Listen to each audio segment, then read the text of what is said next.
네, 오늘 같이 로마서 말씀을 이렇게 전하고자 합니다. 성경에서 말씀하고 있는 인간이란 어떤 존재일까요? 한번 생각을 해보신 적이 있으십니까?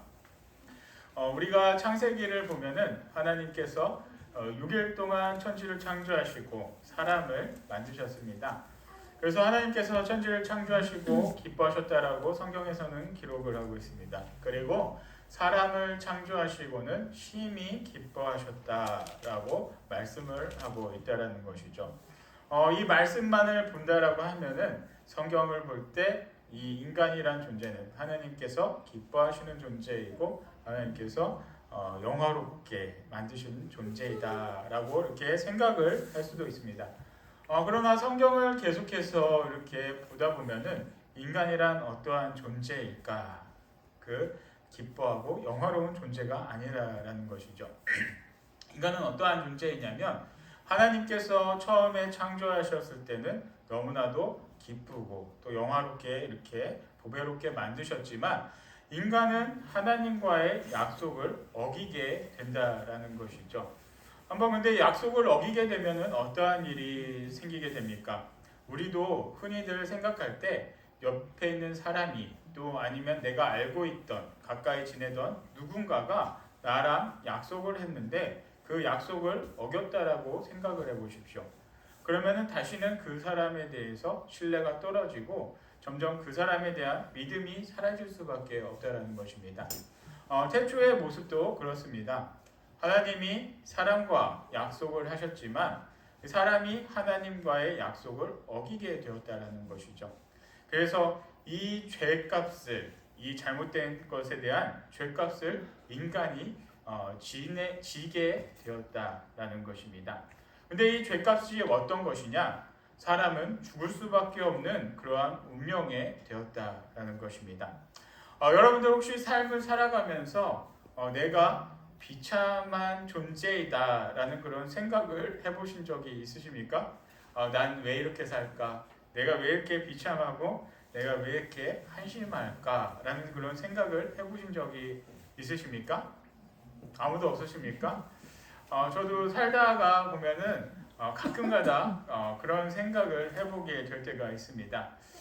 처음에 그동안 살면서도 많은 그런 일들이 있었지만 최근 들어서는 바로 이 교회에 오면서 참 많은 생각을 해보게 되었습니다. 왜 그런 생각을 해보게 되었냐면 막 일을 하고 뭐 청소하고 그러는데 티는 하나도 나지가 않아요. 뭐 이렇게 움직이고 뭘 한 게 전혀 이렇게 나타나지가 않죠. 그런데 밤에 막 10시, 11시까지 치우기는 하지만 정리하기는 하지만 완전히 지금 뭐 이렇게 달라진 것이 거의 없다라는 것이죠. 그래서 이 추운 날 벌벌 떨면서 이런 일들을 하면서 갑자기 그런 생각이 들 때가 있습니다. 내가 여기서 뭘 하고 있는 걸까? 이런 생각이 들더라고요. 불과 열흘 전까지만 하더라도 한 2주 전까지만 하더라도 좀 그래도 대전에서 그래도 좀 규모 있는 교회에서 부교역자 생활하면서 무슨 일들이 있으면은 다른 집사님들한테 이야기를 하고 뭐 얘기만 하면은 제가 안 움직여도 이렇게 다 움직였던 그런 상황이었는데 여기서는 제가 얘기할 사람이 없습니다. 제가 얘기할 사람이 없기 때문에 제가 직접 가서 움직여야 되고 제가 직접 가서 이렇게 저렇게 일을 다 하다 보니까 내가 좀 생각보다 좀 힘들구나 라는 그런 생각을 해보게 되었습니다. 그렇다고 비참하다라는 생각을 하지는 않았지만 많이 힘들다. 그렇지만 제가 이곳에 있는 이유는 그래도 부교역자 생활을 접고 보다 더 이 지역 가운데 저도 제가 품은 제가 계획하고 있는 또 하나님께서 주신 그런 비전이 있기 때문에 이곳에 왔습니다. 그리고 하나하나 이렇게 진행을 해 가려고 하는데 물론 힘든 일이 있을 수는 있습니다. 근데 기도하면서 헤쳐나가는 은혜가 있으리라 확신합니다. 근데 삶을 살아가면은 누구나 다 그런 일들을 겪을 수밖에 없다라는 것이죠. 내가 비참하고 왜 이렇게 힘들까라는 그런 생각을 할 수밖에 없다라는 것입니다. 그런데 흔히들 많은 사람들이 내가 비참하고 이렇게 힘들다라는 그 원인을 보통적으로 생각을 해본다라면 경제적인 부분을 생각을 하기가 쉽다라는 것이죠. 경제적인 부분에 많이 부족했을 때 내가 이렇게까지 살아야 되나? 내가 왜 이렇게 힘들지? 비참하다라는 그런 생각을 해볼 때가 많이 있다라는 것입니다. 그런데 성경에서 말하는 인간이란 존재가 바로 그러한 존재입니다. 경제적으로 없어서 부족하고 없어서 비참했다는 것이 아니라 그보다 더 근본적으로 그런 것을 다 떠나서 인간 자체가 너희들은 비참한 존재라는 것을 성경에서는 계속해서 기록을 하고 있다는 것이죠. 그러면 왜 성경에서 말하는 인간이 비참한 존재인가? 라는 것이 방금에도 전에 말씀드렸던 그 아담의 범죄로 인해서 인간은 죄의 값으로 인해서 죽을 수밖에 없는 존재가 되어버렸다는 것이죠. 그래서 이 땅에 살아가는 그 어떤 인간이라도 반드시 죽을 수밖에 없는 운명에 처할 수밖에 없다는 것입니다.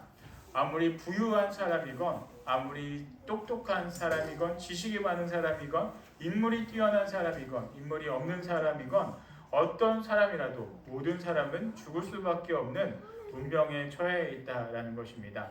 그래서 성경은 죽을 수밖에 없는 인간이기 때문에 인간을 비참한 존재다라고 말씀을 하고 있다라는 것이죠.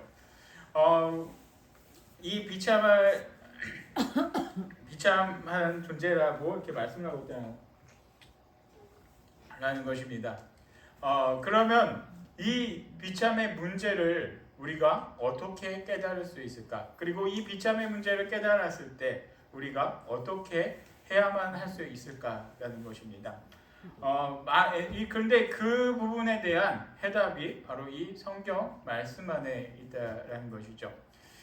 이 세상 사람들은 하나님을 알기 전에 예수 그리스도를 알기 전에 자신의 멋대로 자신의 뜻대로 살아가는 사람들을 어렵지 않게 볼 수 있습니다.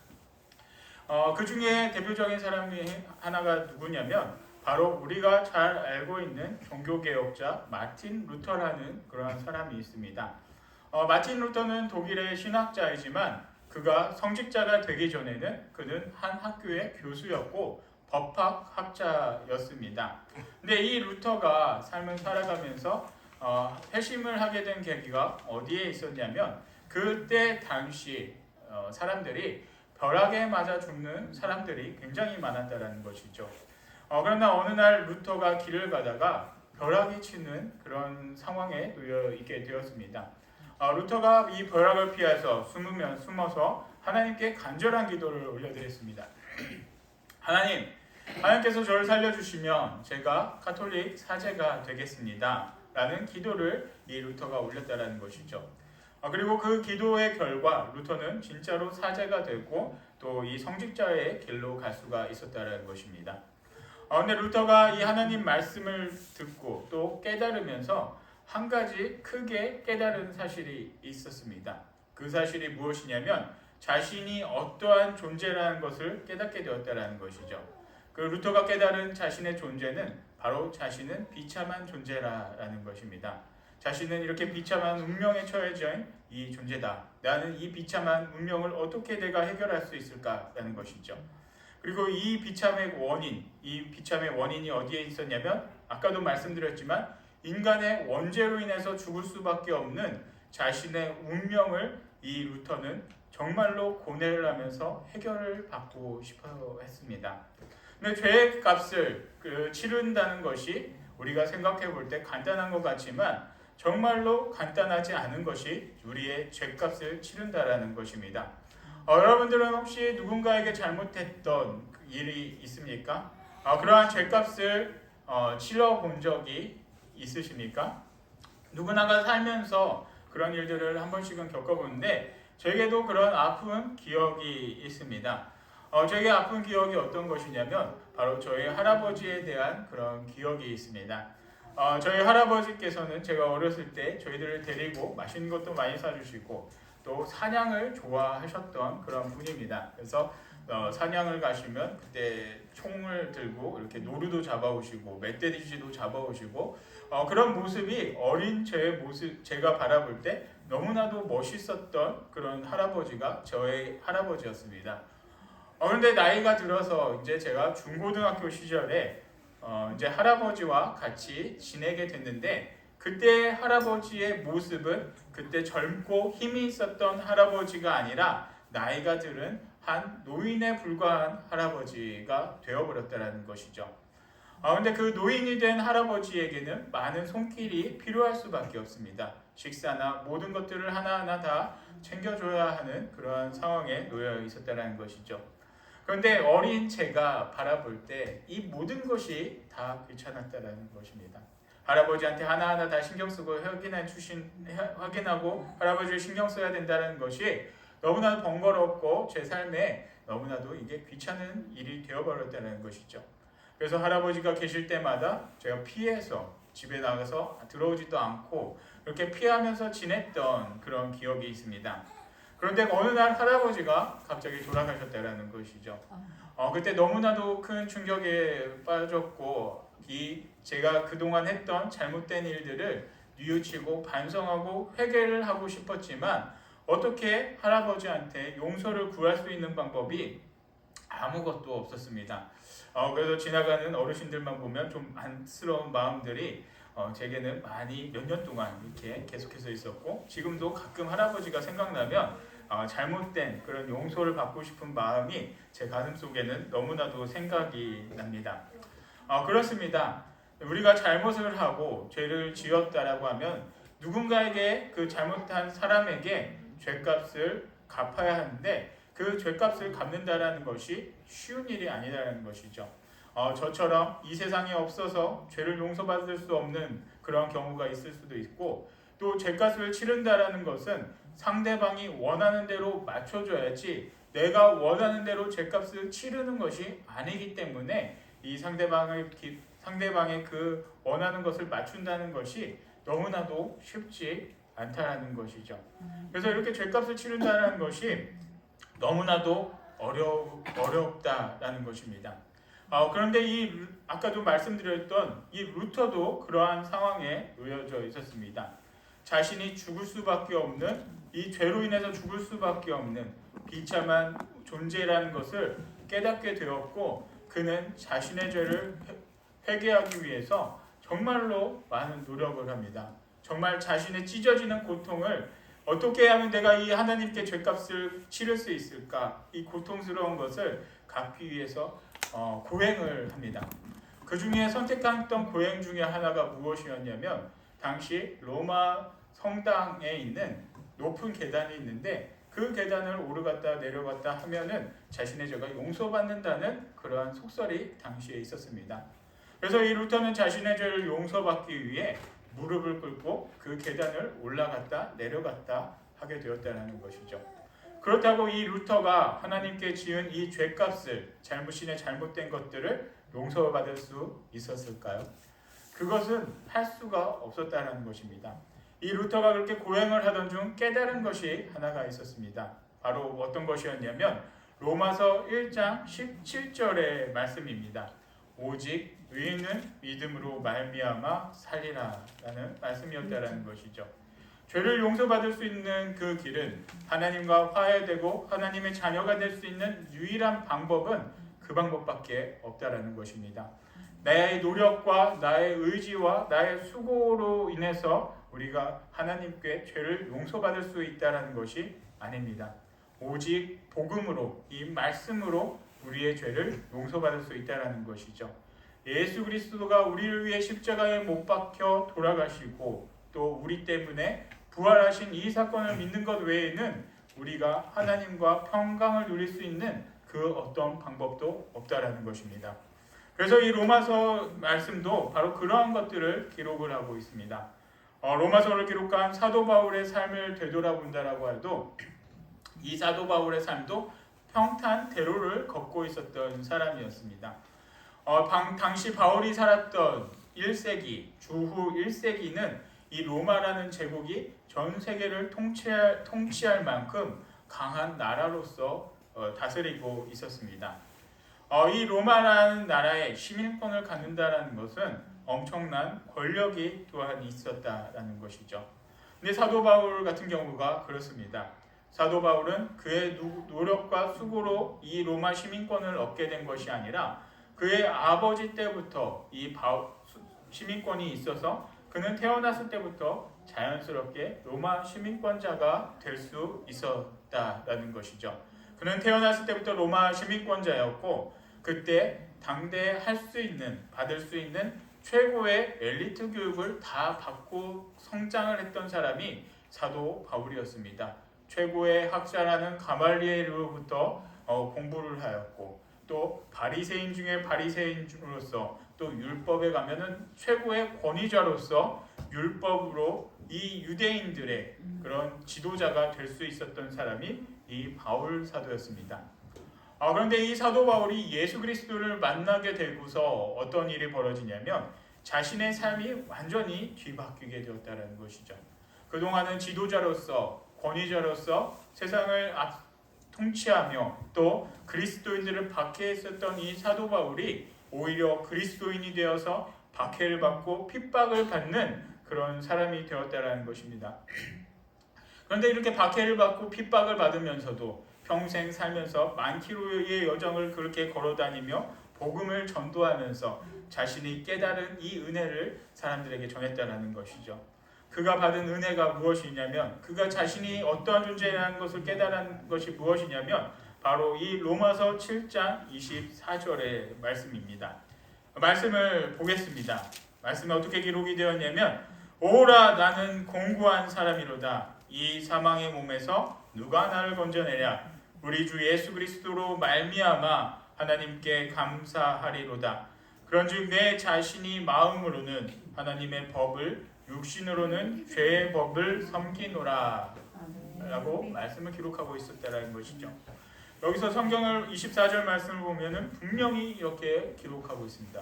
오호라 나는 공고한 사람이로다. 이것을 원어적인 측면을 이렇게 더 본다라고 하면은 제가 헬라어를 정말 열심히 공부해서 이렇게 파고 들었으면 좋겠지만 요새는 번역이 잘 된 것들 책들이 너무나도 많이 나와 있다는 것이죠.